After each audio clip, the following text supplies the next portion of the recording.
टेढ़ापन हो गया, ढिलापन हो गया या कछुए की सिरी अंदर वड़ गई, उनके वास्ते मेरे प्यारे भाई आसान जहा नुस्खा है, बनाओ तो मौजा करो।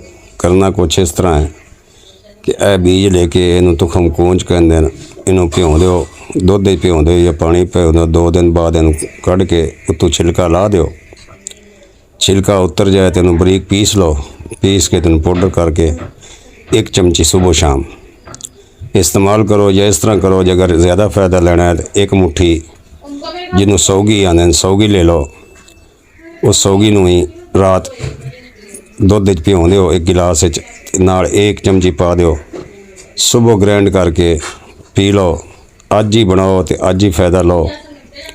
बहुत आला चीज़ है, मुगल्ले से मुमसे के इमसाकी है, बहुत ही फ़ायदेमंद चीज़ है। बनाओ तो दुआएं याद रखो। हकीम तारिक जवेद। अस्सलाम वालेकुम वरहमतुल्लाहि वबरकातुहू।